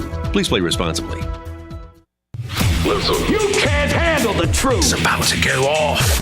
Live from the WNSR Strike and Spare studios. Just a bit outside. Now back to the McFarland Show with Darren McFarland and Fox 17's Justin McFarland. Throw me the money! Call now at 615-844-5600. Oh, righty there. Now the McFarland Show with Darren and Justin.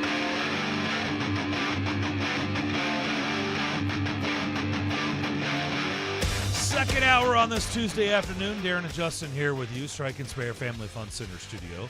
Let's switch gears. Let's talk a little Preds. Back on the ice after a long layoff tonight, hosting the Vegas Golden Knights at Bridgestone Arena. Puck drop at 7 o'clock. Emma Lingen now joins us, Predators beat reporter, back from Sunrise, Florida. Emma, thanks for bringing the Florida weather back with you. Appreciate it. Happy to, anytime. I mean, it's not 81, but it's, it's high 60s. We'll take that. Yeah. We've seen a lot worse. It was certainly kind of cold. I think when you left, it was really, really cold, right? Yeah, I left in the middle of that ice storm that we were having here. Oh, yeah. So.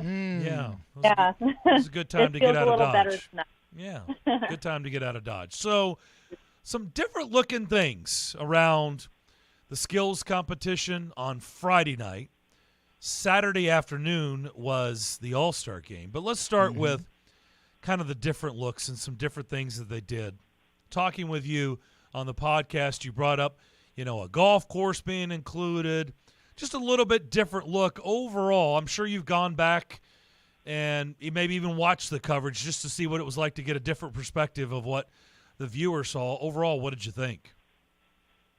Yeah, it was interesting with it being a little kind of disjointed with all of those outdoor elements like you were talking about. It may have felt a little disjointed, for those of us who were there in person. But, I think that it was cool. They made it very Florida. I'll give the league that. And, the nice weather certainly didn't hurt. But, yeah, it was very interesting to kind of see, this is my first NHL All-Star experience in person. So it was really cool to see. And I think, most importantly, UC Saros, our representative from the Preds, he had the time of his life. So that's what matters. So it was cool to be a part of that. Do you think he'll take a shot tonight against Vegas? It was really funny. He was really into that. I think just because he's the kind of guy that he is, he was so hesitant to, be forthcoming with what he wanted to do in that skills competition. So it was him and Connor Hellebuck kind of for almost 2 hours. Like, neither one of them really wanted to admit who wanted to do what. And then finally Juice said, I want to shoot. And clearly it paid off. So maybe, he did say he would do that again in a heartbeat. So maybe we'll see it tonight. I'm going to ask you a trivia question. I'm going to put you on the spot here on live radio. There is only one NHL franchise that's had 2 goalies score a goal. Can you name that franchise? Are we talking regular season? Yeah, Oh, regular season, yep. Only don't one know. franchise. I don't know. It's the one you cover, Emma. Well, I knew about Pekka's goalie goal. Chris Mason also scored a goal. Oh, an NHL goal. well, that is. I How should know about that. Yeah. So, can UC Saros? You talking about separating yourself from the pack? Can Saros score a goal now? Right. That's what we want to find out. Yeah. We'll see. Hey, We'll I see. think after the skills competition, I think he's more than capable. Looked like a pretty good shot to me. Oh yeah, and he was enjoying it. I mean, it took him a couple reps, I think, to kind of get it going. And once he got it figured out, he missed wide the first 2 or 3 shots, and then he sunk one, and then he hit the net but didn't go all the way in for the last one. So you could tell he was getting better, with more practice. So maybe we'll see that. Who knows? You asked a lot of prominent names down there, and especially some guys in the division, about UC Saros and their thoughts. Tell everybody out there in Radio Land what they told you about UC Saros. Yeah, I definitely wanted to use that opportunity to talk to some guys that I don't usually get to talk to at Media Day there and at the All-Star Game. And I focused especially on guys in the Central Division because they're the ones who see UC the most. And, it was pretty common thread through a lot of those responses was, they brought up 2 things. One is that he's not the tallest guy. And 2 is that he has just this explosive ability. Multiple guys, I think Josh Morrissey, Nathan McKinnon, Jason Robertson, all mentioned at one point or another, how they were just in awe of his ability where, they'll be driving to the net and it looks like wide open net, and then boom, out of nowhere comes UC Saros. And they're like, how, he just kind of explodes out of nowhere. So that, it was cool to see. Obviously we're biased towards him and he's our guy. He's the guy that we cover, but it was cool to get that perspective from some of his opponents who have to face him a lot. So tonight's opponent, the Vegas Golden Knights, they've lost Stone.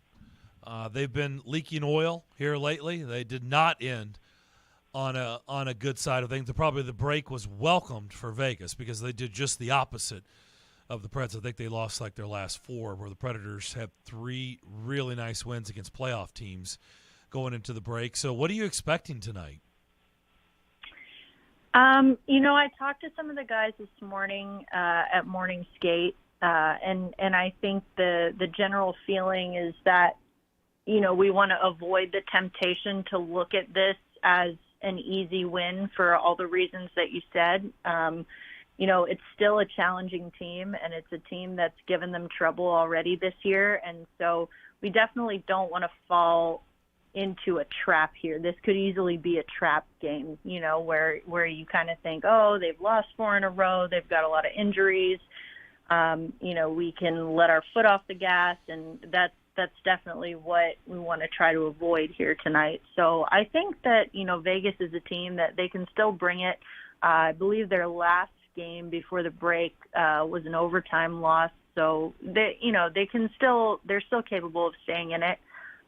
They've also got their dads here. That's part of their dad's trip this week. So, might be showing out a little bit more for the dads.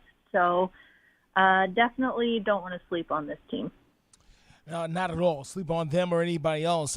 Quick question for you about the All-Star festivities that you were taking part in. Of course, I watch your Twitter feed all the time, Emma. I'm there. I'm looking at everything that's going on with you, and you're retweeting things and just your interaction. Actually, let me ask this question first before we get to that. We'll get to that in a minute. This year was Miami for the NHL All-Star Game. Next year, Toronto for the NHL All-Star Game. So this year will not be as warm. Sunny Florida, beautiful beach views. I saw the views from the condo. Lovely, lovely up there. Next year, February, Toronto. Tell me about your excitement level as you head up for that game. Well, you know what? For someone like me, obviously being a big hockey fan and having been to Toronto already this year, I think the thing about Toronto is that it's such a hockey town. I mean, the Hockey Hall of Fame is there. People just get really, really into it. So where obviously Fort Lauderdale and Sunrise, Florida, as you said, beautiful weather, but not exactly known for being a hockey town. So, they had kind of the more elaborate festivities there, I think, and incorporating the beach and the golf course and everything else. But I think while I won't sugarcoat it, I'm not looking forward to the weather in Toronto, but I think that, it would be a really cool experience to kind of have it really in a sort of a hockey mecca like Toronto. I think it'll be a cool experience. Have you ever been to Toronto, Justin? I have not. Yeah, it's a massive city. So I've heard. It's a cool city. I mean, there's a lot to do. Yeah. But it is a massive city. I just thought the NHL would kind of, switch it up a little bit slower. No, it is switch up. They haven't, I don't think. Well, they said 24 years. I was going to say, they haven't had it in a long 24 time. years. You just go from Miami to Toronto. I mean, that's a bit of a jump there. You could have met somewhere halfway before we went all the way to Toronto in February for the All-Star Game. But be that as it may. I also wanted to ask you about your interaction with the Philadelphia Flyers mascot. Oh, Gritty? I missed this one. Now, I've seen you retweet some of the things put out there by Grit. Listen, have you met him? I love Nash. Nash is my guy, and he knows it too. Me and Nash, we know each other well. I love Nash. But tell me about Gritty. Is he freaky, or what was your first reaction seeing him in person? Yeah, so I will say Gritty is, obviously no one can compare to Nash. Nobody. But I will say Gritty is very unique. He's like equal parts nightmare fuel and entertainment value. Like, I don't know how he does it, but it's great. And he showed up right kind of, All-Star weekend is really, it's fun. There's a lot of events, and it's a long weekend, and you're kind of by about the midway point, you're tired. And so on Friday, we had been outside in the blazing heat for the red carpet event. And then we had to go straight from that inside for the skills challenge, which was 3 hours long in a cold rink that was 45 minutes away from where we were staying. And so, you could say morale is a little bit low at that point. And then Gritty shows up just at the right time, for those of us in the media and the staff who are working. He just wandered in to the media room.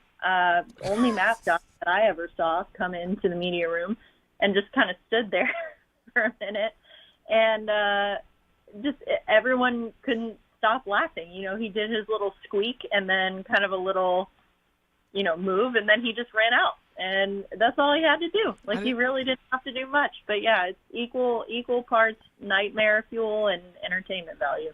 I mean, everybody – I haven't met anybody yet who's met him that doesn't have either – a nightmarish reaction, or they thought it was the funniest thing they've ever seen, kind of deal. So clearly he strikes a nerve the minute that he comes wandering into any room. Were all the mascots down there, or just a few of them?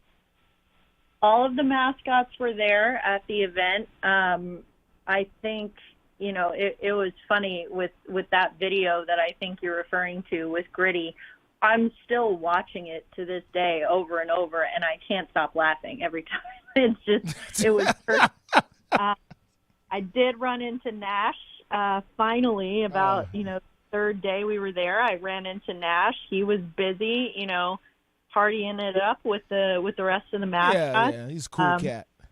It was funny, actually. So Seattle, because their All-Star representative, Matty Beniers, was injured, his replacement for the All-Star game was Chandler Stevenson, I believe, from the Golden Knights. And so Seattle actually didn't have a player at the All-Star weekend, but they did have their mascot there. So they actually had an entire staff there, just like we did for the Preds. We had myself, we had our social media manager, and we had a PR person. And so the Kraken had that as well, just to cover their mascot for the entire weekend.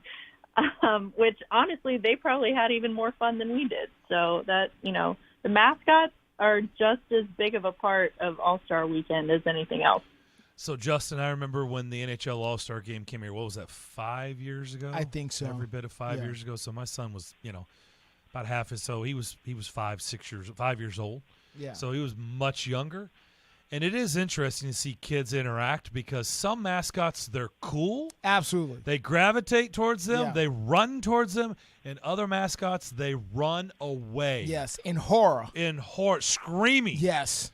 In fear. It is amazing to see which mascots they want to be around and the other ones that they want no part of. Yeah. It is interesting to watch. And maybe Emma will tell us that it's that way for adults too. I don't know, but that was just my kid experience. Well, see, it's funny for me because you talk about, gravitating towards some and running away from others.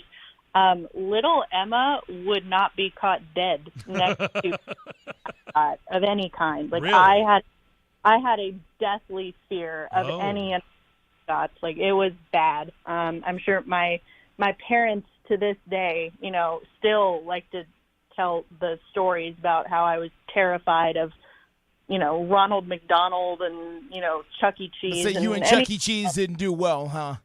Oh, not at all. Not at all. And so even into, my young adulthood, I still say, I worked in athletics when I was in college, and doing that was almost like immersion therapy for me because I had to be at all of these events where the mascot was around and, would come up to me and, mess with me and say hi to me. And you kind of, like I said, it's like immersion therapy. You just got to get used to it. And so it helped that I knew in college, I knew the person who was playing the mascot. Yeah. So at least when he would come up to me, I would say, okay, this is fine. I'm safe. Everything's fine. But even now, like, I don't love to be like super close to them. I don't know if that's something that'll ever go away. But that's funny. It's interesting though. It is. Let's end with this. Cole Smith ended really nicely going into the break, netting a couple of goals. He was rewarded with a new contract coming out of the break. So what did you make of that move? Yeah, I think it's a good move. I think it's a good cost-effective move. It's a little bit of a pay raise for him going into next year. It locks up one guy on free agency that the Preds don't have to worry about now. Like I said, cost-effective. I think he's a big guy. He's a good skater. He has a really good penalty kill element to his game. And now, obviously, we're starting to see him produce on offense. But even if we hadn't seen that, he just brings so much that I think, maybe fans who are tempted to kind of just look at the points and the score sheet, may not see that from him. But he really does bring a lot to the table, as a third or fourth line guy. So I think it was a good move, and really happy for Cole because he's one of the hardest workers on that team. So it's good to see him get rewarded. No doubt about it. His teammates love him for sure. All right, we'll see how it all plays out tonight. I'll be in the building. You'll be in the building. Should be a fun night at Bridgestone Arena. Emma, thanks for doing this as always. Absolutely. Thank you, guys. Emma Lincoln, Predators beat reporter. We'll come back, get into some things. By the way, I'm seeing some news on Aaron Rodgers, what he told the Pat McAfee show today at Radio Row at the Super Bowl in Glendale, Arizona. We'll talk about that and more. Your phone call is welcomed as well. 615-844-5600. The McFarland Show coming back. Hey, Nashville, start your day the right way with Bongo Java Cafe, located in the lobby of the Omni Nashville Hotel. Bongo Java is Nashville's oldest local coffee company. Get your day started with a freshly baked muffin and wash it down with a hot cup of dark roast or hair of the dog blend. With free Wi-Fi, you can get some work done while enjoying a toasted breakfast sandwich. Beat the traffic. Treat yourself at Bongo Java Cafe, located in the lobby of the Omni Nashville Hotel, 5th Avenue, downtown Music City. The 6th Annual Mid-State Classic is happening on March 15th at the Ridley Sports Complex in Columbia, Tennessee. And this year it's a doubleheader. For nearly a decade, the City of Columbia Parks and Rec Department has showcased the most highly attended women's college softball matchups in the state. The 6th Annual Mid-State Classic kicks off their doubleheader at 1 p.m. with the Bucks from Motlow State taking on the Chargers of Columbia State. Then at 5:30, the Austin Peay Lady Govs battle the Lady Vols of the University of Tennessee. Tickets to the 6th Annual Mid-State Classics are only $10 and are on sale now. Motlow State versus Columbia State. Austin Peay versus Tennessee. Wednesday, March 15th, starting at 1:30 at the Ridley Sports Complex in Columbia, Tennessee. For tickets and information to the 6th Annual Mid-State Classic, log on to columbiatn.com/Mid-State Classic or call 931-388-8119. That's 931-388-8119. The 6th Annual Mid-State Classic. They say they'll get your biggest tax refund. Jackson Hewitt says your biggest tax refund guaranteed, and a chance to double your tax refund. Thousands in weekly prizes during the Double Your Refund sweepstakes. Your biggest refund times 2, twice the money, so forget about them. File your taxes on the double at Jackson Hewitt today. No purchase necessary to enter or win. Open to U.S. residents 18 or older who file a 2022 federal tax return. Promotion ends 4/2/23. Visit jacksonhewitt.com for rules. It's not easy being the one everyone counts on to keep your operation running, no matter the weather or supply chain hiccup. But we get you, Raymond in Buffalo, Maria in Miami, and Jules in Troy, taking control of everything that's under your control. At Grainger, we're here for you with high-quality supplies for every industry, plus real-time product availability and access to experts ready to help. Call, click Grainger.com, or just stop by. Grainger, for the ones who get it done. What's your next dream? Paying off your credit card, remodeling your kitchen, exploring the rainforests of Costa Rica? Whatever your dreams, they take some planning. And State Farm agent Austin Hardy is right here in the Middle Tennessee community to lend a hand. As your local good neighbor, he can help you look at the things you want to save for and come up with a plan to make those saving goals happen. Because your money should work just as hard as you to achieve your dream. So whether it's being free of debt or free to roam the world, call State Farm agent Austin Hardy here in the Middle Tennessee community. Like a good neighbor, State Farm is there. The Jim Rome Show. I get a lot of vacation. I understand that. However, I don't take a lot of sick days. These things are not one and the same. That was not like I worked 8 straight days or I worked Super Bowl Sunday. I think I'll give myself a day off. I earned it. Hey, and by the way, I could because I have those days. I pride myself in not taking sick days. I hate that. We usually grind through it. But honestly, it was the right thing. In that case, it was the right thing. The Jim Rome Show. Weekdays 11 to 2 on Nashville's Sports Radio.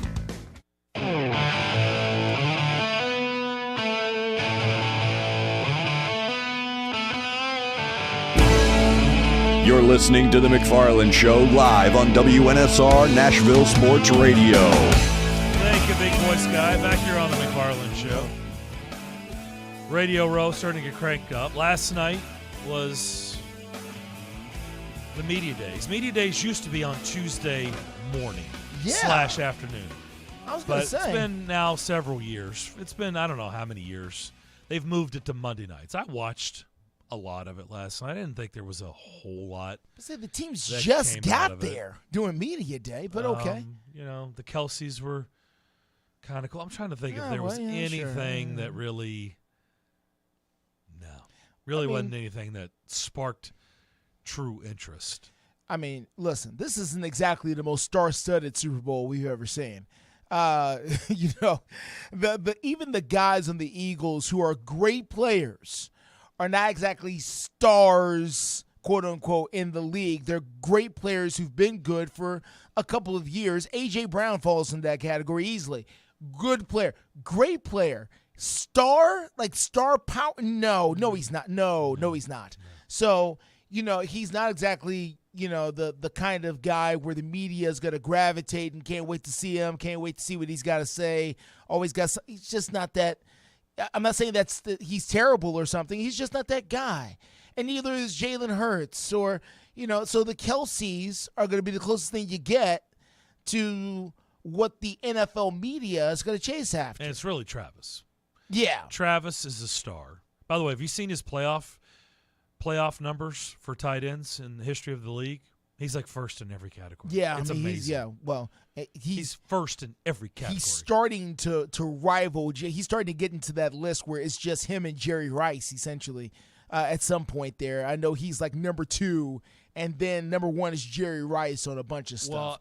Well, he may very well be the GOAT of tight ends, really. That's what, I mean, look. I need to sit down and look at it. The two of again. us have, we've seen Kellen Winslow. We've seen Antonio Gates. Mm-hmm. We've seen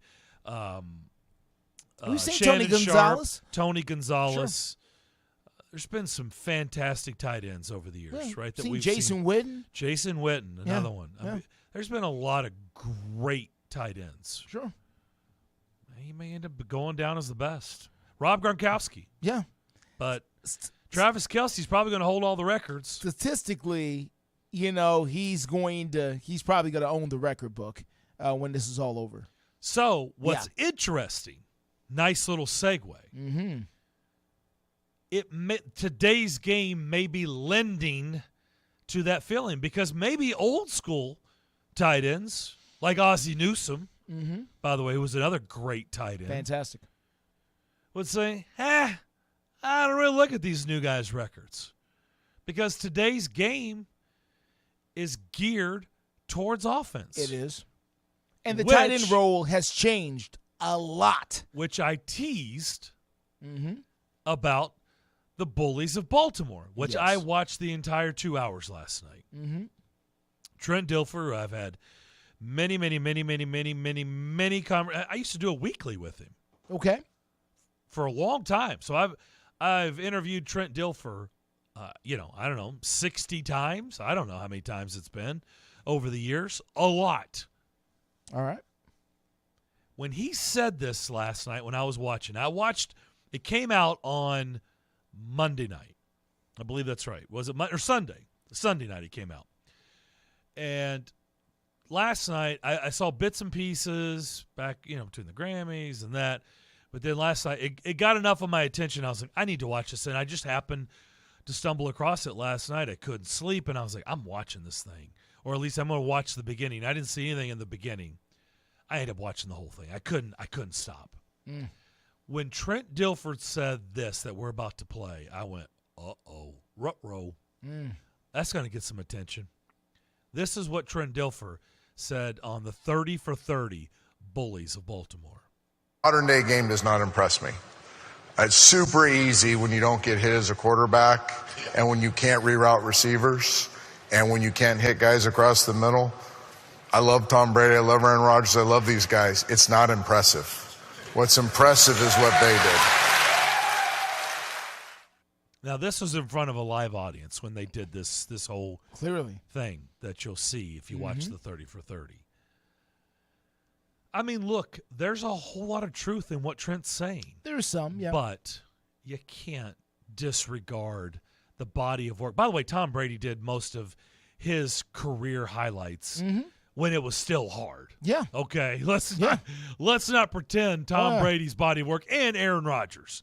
Okay, they were playing a bulk of their career when nobody went across the middle. Yeah. Right? When you could take liberties at the quarterback. When you could take liberties with wide receivers. So, Trent, I'm going to respectfully disagree. I don't think those are your best examples. If you want to truly look at today, if you wanted to make an impact in what you were saying, in your feelings, you probably ought to lead with Patrick Mahomes because he's truly been in this new era of football. He has. Josh Allen, Patrick Mahomes, Joe Burrow, Justin Herbert, all the ones we're starting to already anoint, right? Those guys are going to be in that cat. And Patrick Mahomes is the leader in the clubhouse. Oh, yeah. Like, if you really wanted to make an impactful statement, one, like Tom Brady and Aaron Rodgers, like that's just not a good example.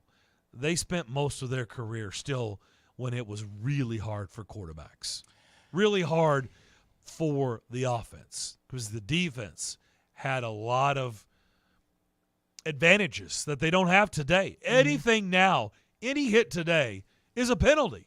Yeah. Back then, they didn't call that stuff. And so you could set the tone. Baltimore talks about this 23 years ago. You could set the tone. I mean, I forgot about this in this 30 for 30. There's a game against the Cincinnati Bengals in that 2000 season.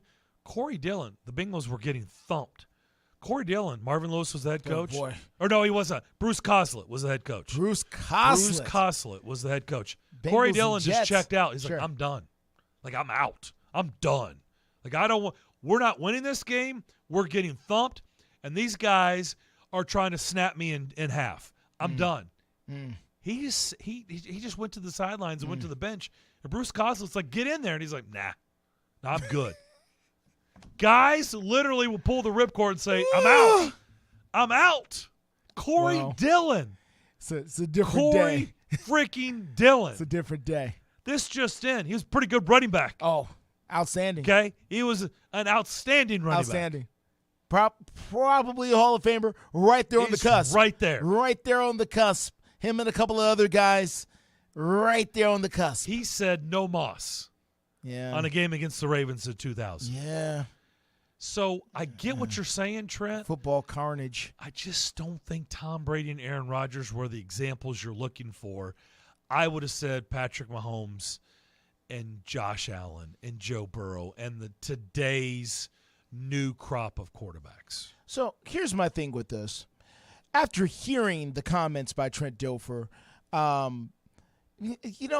don't have a serious problem with it as much as you might think. And here's why. Because I honestly think what we should do at this point, since Trent has so much to say about today's players, I think it's only fair if we were to ask Aaron Rodgers and Tom Brady and Patrick Mahomes and others what they felt about Trent Dilfer and what he did and whether or not they felt like it was impressive. And if they can, give an honest assessment of Trent Dilfer and his play and whether or not they thought it was impressive, then we can just call it even and just have it as it is. And I don't know. I've never played quarterback in the National Football League. But I would venture to say, just taking a little liberty here, that if you sat Tom Brady down and Aaron Rodgers down and Patrick Mahomes down and you put some film of Trent Dilfer on, I don't know. Maybe they would be impressed with what Trent Dilfer did in his overall career as an NFL quarterback. Maybe not.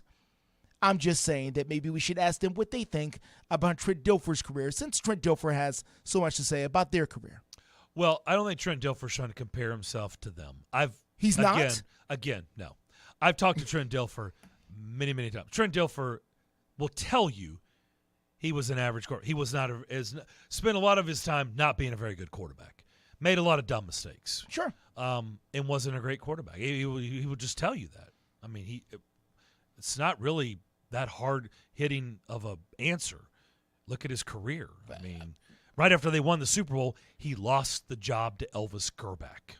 Oh, yeah. They brought in Elvis Gerback and said, thanks. Yes. Thanks for winning I us saw the Super that. Bowl. I remember that. See you later. Yes. So Trent Dilfer is not proclaiming to be something that he's not. He will tell you he was an average quarterback. Then and why he's is aware of everything that was said in 2000 about the Ravens. Nobody was giving the offense. Then why is he speaking in this manner? Well, I just think he's being honest and saying that the position was a whole lot more difficult 23 years ago than it is today. He says he's not impressed.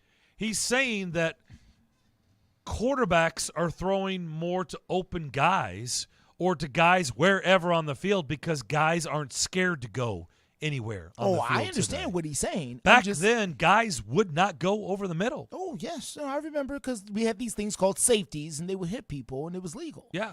They were trying and, to take their you know, heads off. and they no longer did that. Yeah. We can't do that anymore. Like Because, Ray Lewis, you were not going over the middle on Ray Lewis. Oh, no. Well, no, because the middle line, yes, the middle linebackers. Because you would get crumbled up like an accordion. And really, more than anything, the safeties are the ones that have suffered the most because we just haven't seen them anymore because they're not allowed to do what they used to do. They were just headhunters. Yeah, but Bernard Pollard and those guys, Oh, gosh. man, Yeah. please, you couldn't do that now. No.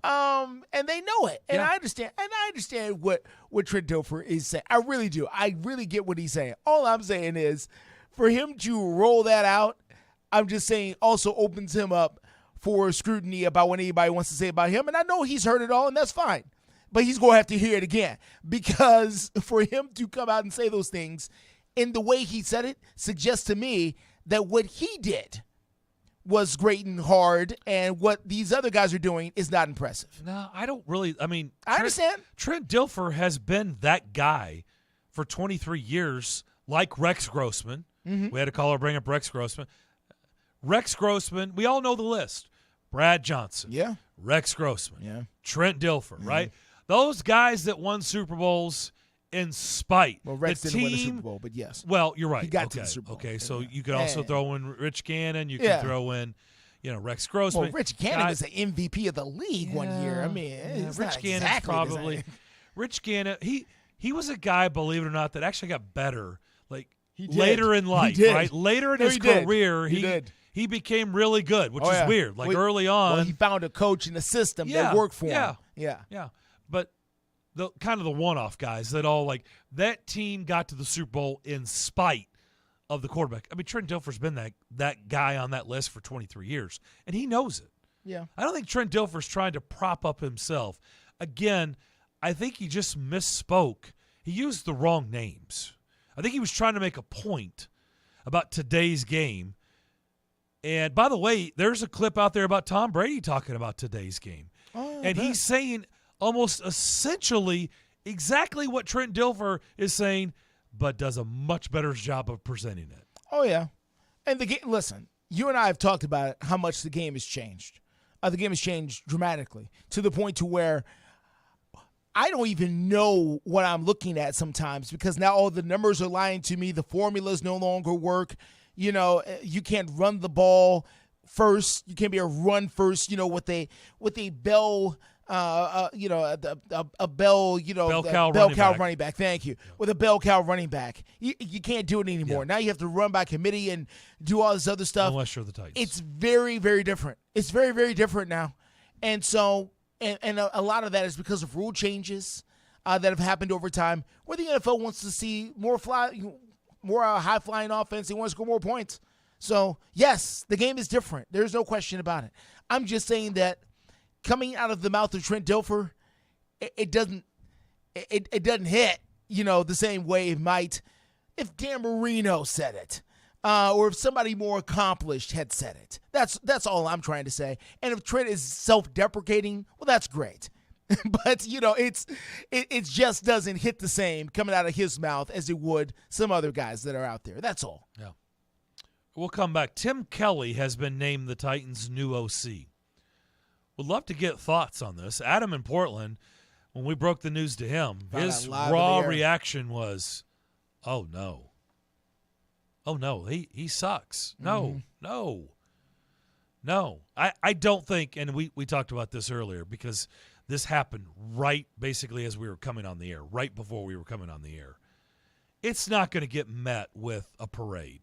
It's not going to get met with, wow, he won the press conference. No, none of that is going to happen. So we'll continue the discussion, and we'd love to hear from you if you'd like to weigh in on Tim Kelly as Mike Vrabel's new OC. He's getting elevated. He was already on the staff. Mm-hmm. He's a passing game coordinator. 615-844-5600, 844-5600. Wide open the rest of the hour as you listen to the McFarland Show here on this Tuesday. Nashville's first curling venue is here at T-Line Nashville. Come check out T-Line Nashville and experience the world's fastest growing winter sport today. Curling is a fun and simple sport that's a perfect outing for friends, corporate events, families, or parties. T-Line also has classic bowling and modern bowling mini games. With over 20 HD TVs, you can come watch your favorite teams and some of the best food and drinks here in Nashville in the large bar and grill area. They also have an outdoor area with a fire pit, and you can't forget the live music. T-Line Nashville is a one-stop shop for a great night out. Located at 106 Duluth Avenue and online at tlinenash.com. You can book your party now or give them a call at 615-439-1024. That's 615-439-1024. And make sure you give them a follow on Instagram and Facebook at T-Line Nash for all the news, events, and updates. T-Line Nashville. Nashville's first curling venue is here.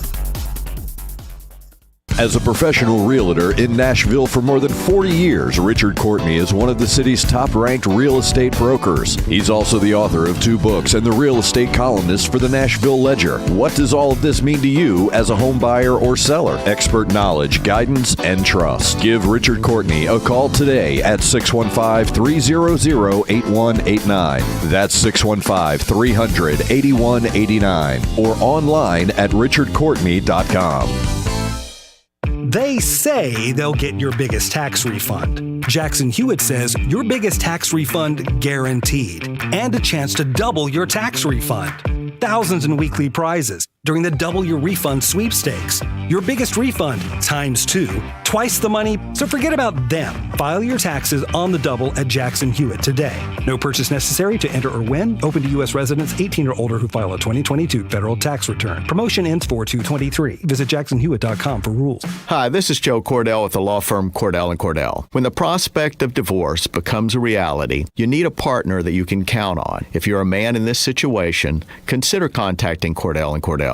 We've helped men navigate complex legal matters for 30 years. Contact Cordell & Cordell to schedule an appointment with one of our firm's Nashville area attorneys, a partner men can count on. 810 Crescent Center Drive, Suite 160, Franklin, Tennessee, 37067. Online at CordellCordell.com. Golfers, tee it up this Thursday through Sunday at Edwin Watts Golf Shops for the Callaway Fitting Event and be the first to score the new Paradigm woods and irons. The woods are engineered with forged carbon to maximize distance and forgiveness. The irons feature a forged face for increased launch speed and spin. A new paradigm in performance. Go to worldwidegolfshops.com and reserve your free custom fitting experience happening this Thursday through Sunday. Edwin Watts Golf Shops, home of the 90-day satisfaction guarantee.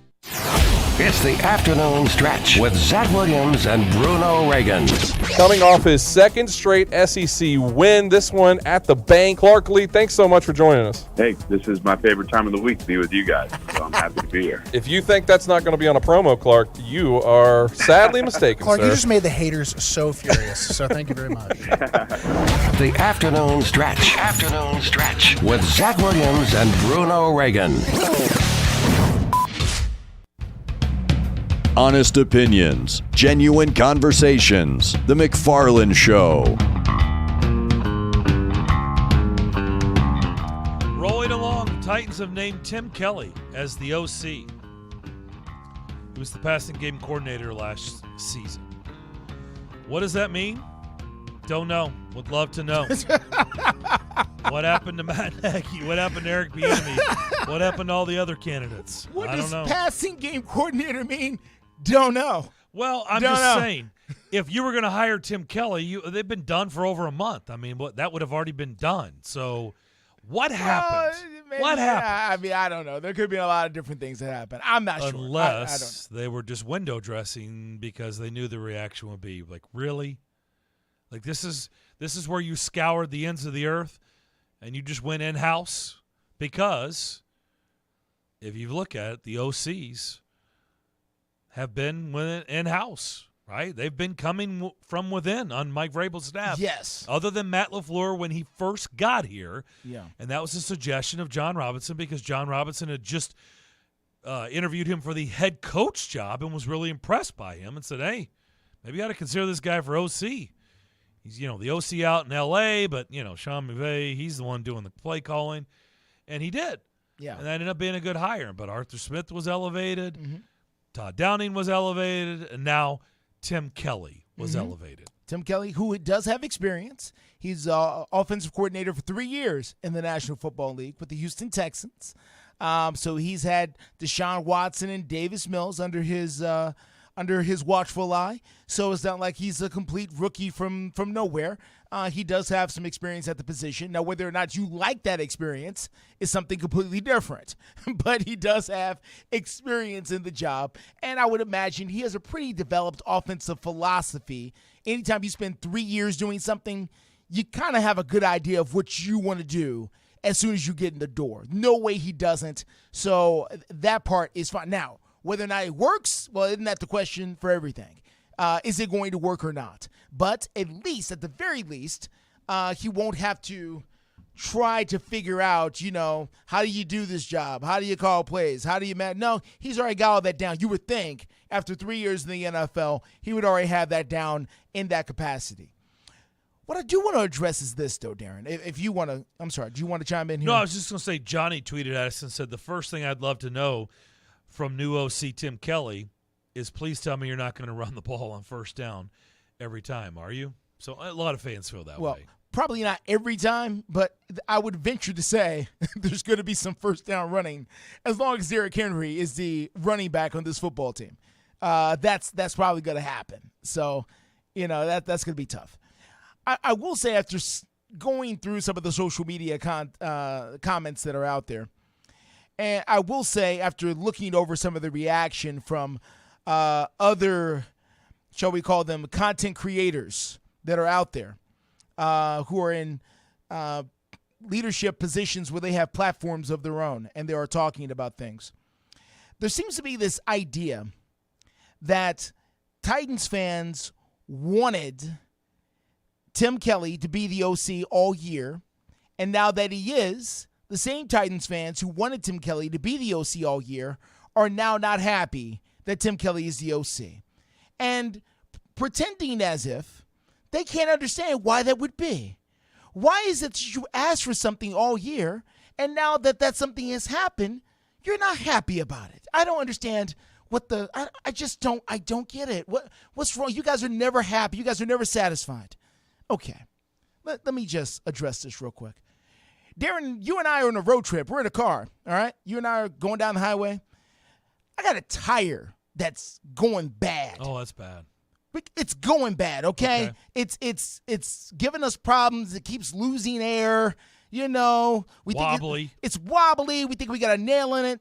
Okay, listen, I've got another tire in the back, but we really don't know a whole lot about it. We've got questions about it. We're a long way from a service station, okay? So we can either keep the tire that's on here or we can switch it out to this other tire that we're not sure about. Now, listen, once we switch it out now, we can't get the other tire back. It's gone, okay?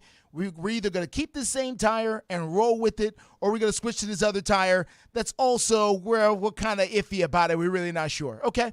So now we keep rolling. We get to our destination, okay? We didn't switch out the tire. We kept the spare in the back as intended, and we're fine. But now we're at, whatever auto store of your choice, and we can buy any tire we want now. It's wide open. We can buy any tire we want. And after looking at all the brand new tires and all the other stuff out here, you know what we did? We went and put the spare that was in the trunk on the car and kept it moving. That's what we did. And now the question could be asked, well, if you were just going to put the spare that you already had on the car, I don't understand why did we stop and do all that shopping then? I mean, what's the point if you were just going to put the spare on? Now I'm upset because we could have had all this other stuff. But instead, we just put the spare we already had in the backseat on. This makes no sense. We should have just put the spare on to begin with. I don't understand. So you can't understand the concept of once you had no choice, you only had one other choice. But now we have tons of other choices. And you decide, we're just going to go with the spare. And you can't understand why people wouldn't be having some questions about that. You looked over all the choices and decided that the spare you already had was the best choice. I'm not trying to compare Tim Kelly to a spare tire, even though I just did that. Yeah, you did. I did. Yeah. But in all honesty, that's what the Tennessee Titans have done. The Tennessee Titans have looked around and decided the best fit for them and their particular vehicle is the spare they already had. And some people are questioning after looking over everything because now you have more choices, because before you had one choice, now you have tons. And you decided to go this route. I'm not sure if this is the right route that you should go here after you had lots of choices. But let's not pretend that we don't understand why a Titans fan might have some questions about that. They have questions about the choice given the new selection, not about the choice itself. If you only had one other thing to do, yeah. But now you had a lot of other things you could have done, and you decided to do this. That's why people are upset. And the thing that makes me a little upset is that they already know that. The people who said that, you already knew that. You know why Titans fans have questions. You understand that. You're just being disingenuous. And that part irks me a little bit. So I'll leave it at that. Maybe trying to solicit a reaction, maybe, possibly, maybe. Could be, maybe. I'll leave that to you. Yeah. Okay. I'll leave that to everybody out there listening. We'll come back. We will wrap up Tuesday's edition of the McFarland Show. We will do that next. When you're away from home and you want down-home cooking, Kitchen Notes at the Omni Nashville Hotel is the answer. Excellent, fresh, and local, just like Grandma used to make. Start your day with a Music City omelet and some prime rib hash, or a cast iron waffle with Nashville hot chicken. For those wanting variety, hit the biggest breakfast buffet in Music City. And of course, the world-famous Biscuit Bar. Start your day with the fresh, local, and down-home cooking of Kitchen Notes at the Omni Nashville Hotel, 5th Avenue, downtown. Individual rates, coverage offerings, and savings may vary. Subject to terms and conditions. Not available in all areas. Actual Pie customer. As a small business, we're always looking for ways that we can offer the quality product and get some cost savings. Meet Michelle from J.J. Pfister Distilling Company, a small business in California. When looking for workers' comp coverage tailored to the company's needs, she discovered Pie Insurance. We heard about Pie Insurance being geared for a small business, gave Pie a call, and ended up switching. Is your small business overpaying for workers' comp insurance? See how much you can save at iwantpie.com. Plus, when you sign up for pay-as-you-go billing, your premium is based on your actual payroll, not an estimate, so your workers' comp audit experience is simplified. We saved about 30% off of our workers' comp insurance when we switched to Pie. It's as easy as pie to get the savings you deserve. What are you waiting for? Ask your agent for Pie or get a quote in 3 minutes at iwantpie.com. That's iwantpie.com. Individuals and businesses with tax problems, listen carefully. Do you feel like you're losing control of your finances? If you owe over $10,000 in back taxes or have unfiled tax returns, we can help you take back control. The IRS is the largest and most aggressive collection agency in the world, and they can seize your bank accounts, garnish your paycheck, close your business, and file criminal charges. Take control of your tax problem now by calling the experts at U.S. Tax Shield and take advantage of the Fresh Start program and new laws that may allow us to negotiate a settlement for the lowest amount possible. Our team of tax attorneys and enrolled agents can stop collections and get you protected so you can take control of your financial future. U.S. Tax Shield offers a price protection guaranteed quote to get you protected today. U.S. Tax Shield is A+ rated with the Better Business Bureau, so call now. 800-785-9132. That's 800-785-9132. U.S. Tax Shield. 800-785-9132. If you need a staycation or planning a trip to Music City, stay at Bento Living Chestnut Hill. Voted the best boutique hotel in the city by the Nashville Scene. Bento Living is located on the edge of bustling downtown and boasts on-site dining, shopping, live entertainment on the rooftop, and free fitness classes. Come experience Nashville like a local. Visit bentochestnuthill.com to book your Music City vacation today. It's a Bill King Show. Smoked a turkey. Smoked it about 9 hours. You know the little red button? I've never liked that, first of all, and I don't trust it. The internal temperature is what you should trust, not the stupid red button. That red button never popped out either, and I was starting to get worried because my wife likes the red button. I don't. Weekday mornings beginning at 6 on Sports Radio 560 on 95.9 FM.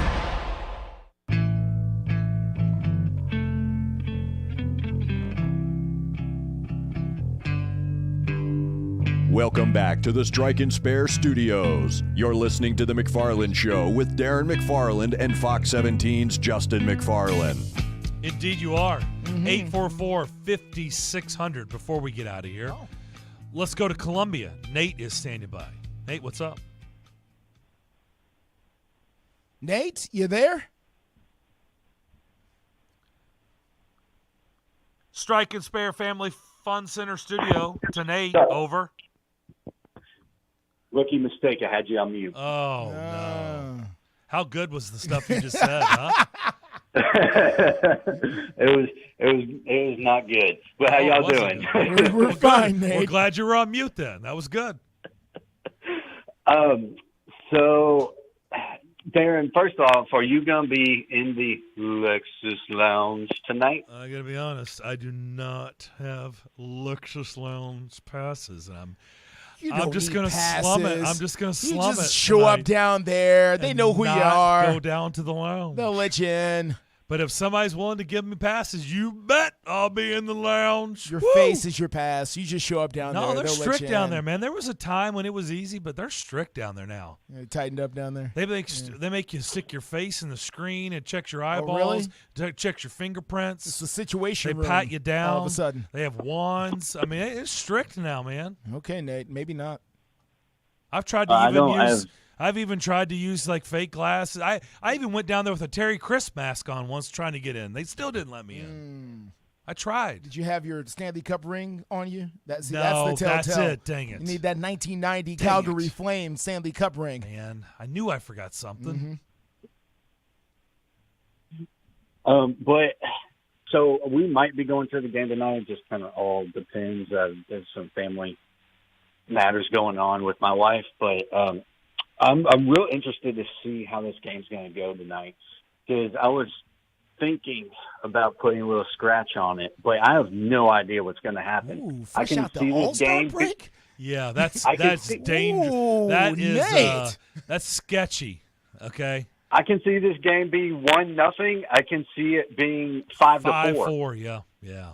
Oh, I don't know about fresh out the All-Star. Here's the best advice I got. You might want to save the scratch. Save it for another game. I think I'm going to, but it's just, and especially after the interview with Emma, I don't know where their headspace is right now. Vegas has been, they've been bad. Maybe the break changed their mindset. The urgency is going to be with them. The Predators want to pick up where they left off, but that's what they've been out for a week and a half. Yeah. It's easier said than done. I don't know. Nobody knows anything, Nate, about anybody's mindset coming back from a break like this. I mean, it's risky. The talent doesn't even play out the same way here, Nate. Yeah, I mean, we'll see if, like y'all said, if Saros can pull off some magic. Maybe he gets an empty netter. That'd be cool. A couple years after Pex. I am taking my son tonight, and if we do get Lexus Lounge passes, it's hard to get him out of there because they have a shuffleboard down there. They have some other things. Yep. So if we get stuck down there, I'll let you know. We're in 101. You can go sit in our seats because we'll probably won't get out of the lounge. All right. Well, y'all have a good day, guys. All right, Nate. You too. Thank you, Nate. That's a true story. He loves that shuffleboard. Loves that shuffleboard down there. Man, and I do too. It's fun. Okay. It's fun. But right now, I currently do not have any Lexus Lounge passes, and I love the Lexus Lounge. I love it. Okay. I see you do. Look, I got to take you down there so you can experience. I got to experience. I've never experienced it. Yeah. All right. That'll do it for our show today. We'll have a lot to react to tomorrow starting at 2 o'clock. Have a great rest of your day. Stay tuned. Afternoon Stretch is next.